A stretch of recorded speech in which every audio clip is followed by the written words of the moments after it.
करने जा रही थी इस प्रकार से।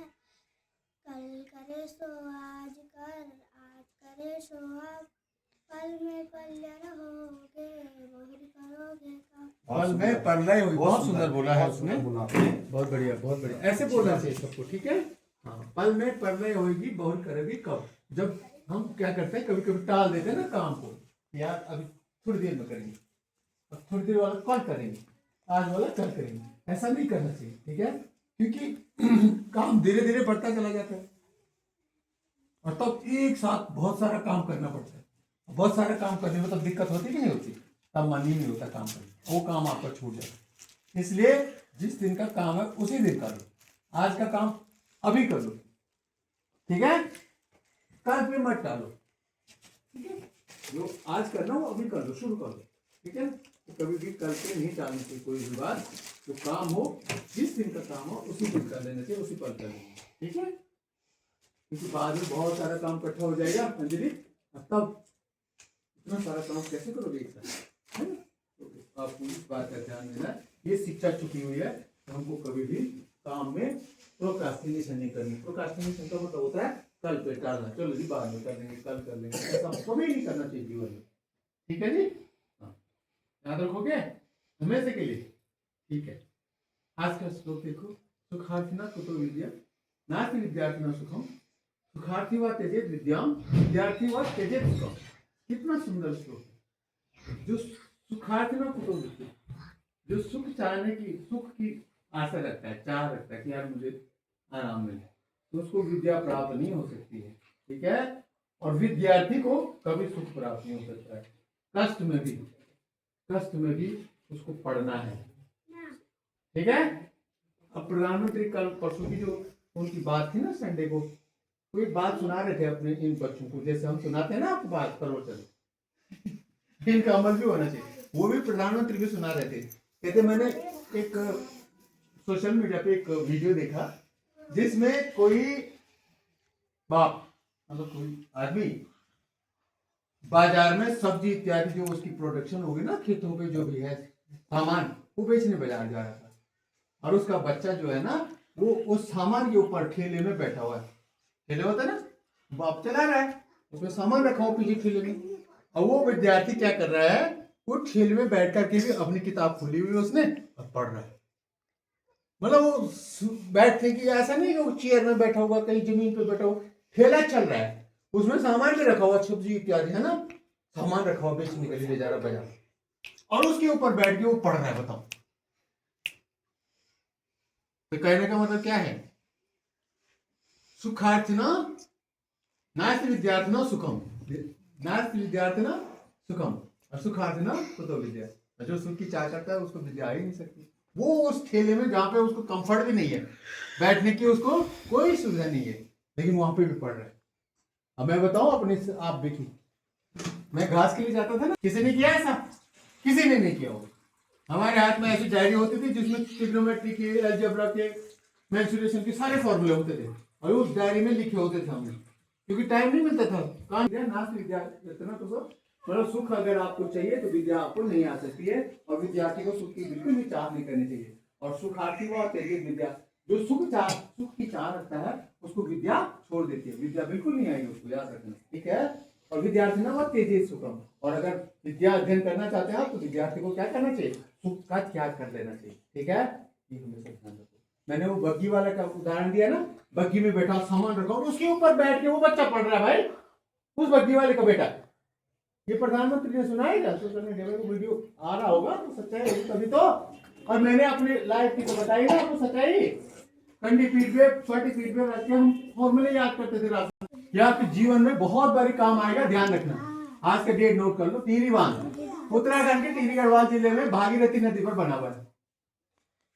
भिलंगना और भागीरथी का संगम है ना, वहां पे बना हुआ भागीरथी पर। भागीरथी वही नदी जो गंगा बनती है आगे जाकर के देवप्रयाग में, पता है ना, अलग गंगा से मिल करके वो देवप्रयाग के बाद क्या बन जाती है, गंगा।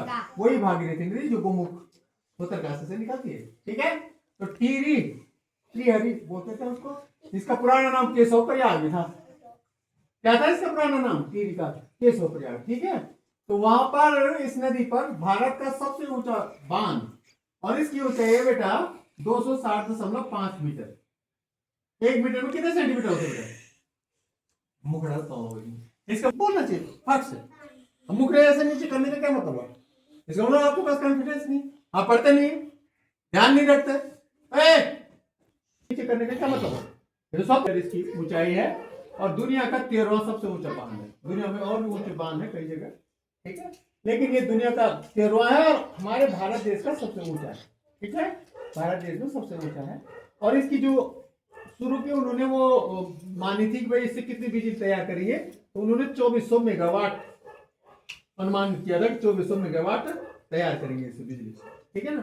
लेकिन फिलहाल उससे 1000 मेगावाट ही बिजली तैयार हो रही है और साथ में बिजली तैयार हो रही है, साथ में क्या होगा, सिंचाई की भी व्यवस्था होती है, क्योंकि पानी रुकेगा तो उससे सिंचाई होगी उस इलाके में, ठीक। और दूसरा पेयजल, कहीं पानी की समस्या भी होती है, तो जब बांध ऊपर चढ़ जाता तो उसका लेवल ऊपर हो जाएगा ना। जैसे यहाँ बांध बना देंगे, रोक देंगे पानी को, यहाँ का कहीं जिससे नदी होती तो पानी तो उपाली तक पानी चढ़ जाता है और पानी से फिर वो नहर निकाल के पूरा मूसा डूम और उधर पूरा बड़मा पट्टी पूरी सिंचाई हो जाती है, नहीं उधर डडोली तक उधर तक ले जाते हम नहर, नहीं खाते।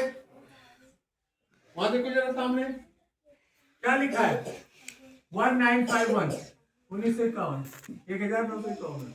डेट है 12 फरवरी 2026। डे है थर्सडे, THURSDAY, थर्सडे, बृहस्पतिवार। थर्सडे मतलब बृहस्पतिवार, ठीक है। आज का विचार देखो, एक छोटी सी मुस्कान आपकी खूबसूरती को और बढ़ा देती है, हमेशा मुस्कुराते रहे।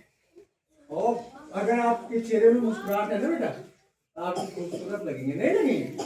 हाँ, और मुस्कुराहट नहीं है तो ऐसा चेहरा बना रहता है गुस्से में तो अच्छा नहीं लगता चेहरा, ठीक है।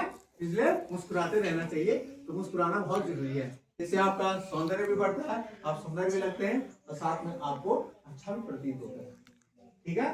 पॉजिटिव पॉजिटिव क्या होता है? सीक्रेशन, पॉजिटिव एंजाइम्स हमारे शरीर में सीक्रेट होते हैं, जिससे हमारा शरीर स्वस्थ रहता है। तो मुस्कुराते रहना चाहिए, ठीक है। ध्यान दो, आज का वर्ड है डैम। डैम मतलब बांध। बांध की बात अभी हुई है, टेरी बांध की, ठीक है। और इसको बोलते हैं बंधा। वहां पे पानी को रोका जाता है और पानी को ऊपर से छोड़ा जाता है, टरबाइन चलती है, टरबाइन से डायनेमो चलता है, डायनेमो से बिजली तैयार होती है। डायनेमो एक ऐसा यंत्र है जिससे बिजली तैयार होती है, ठीक है। तो सब बंधा बोला इसको संस्कृत में, डीएम डाम। आज का जी के है भीम बांध अभ्यारण्य, बिहार के मुंगेर जिले में स्थित है। अभ्यारण्य है, डैम भी है और साथ में वहां पे कुछ पेड़ भी है, बहुत सारे लगा रखे हैं, जहाँ पे अभ्यारण्य है, ठीक है, जहाँ पे जंगली जानवरों को संरक्षित रखा जाता है, ठीक है। अभ्यारण्य उसको हम कहेंगे। और ये मुंगेर जिले में स्थित है, बिहार में एक मुंगेर जिला, जैसे हमारा टिहरी जिला वैसे मुंगेर जिला बिहार का, ठीक है। तो वो अभ्यारण्य वहां पे भीम बांध अभ्यारण्य, ध्यान रखना। एक और जीके का क्वेश्चन आपको मिल गया। मुझे स्पेशली जयंती है आज, स्वामी दयानंद जी की आज जयंती है साहब। और कब क्या किया था उन्होंने? आर्य समाज के संस्थापक और स्वामी विवेकानंद जी के गुरु, ठीक है। दयानंद सरस्वती, स्वामी दयानंद सरस्वती 12 फरवरी आज के दिन 1824 को जन्म हुआ था। और आज राष्ट्रीय उत्पादक दिवस भी, आज क्या है? राष्ट्रीय उत्पादक दिवस भी है दयानंद सरस्वती जी का। महर्षि दयानंद आर्य समाज के स्वामी दयानंद सरस्वती आर्य समाज के संस्थापक, और साथ में आज उत्पादन दिवस भी है। और आज की प्रेरणा बने हैं कौन? प्राची, और सूरज बने हैं कार्तिक।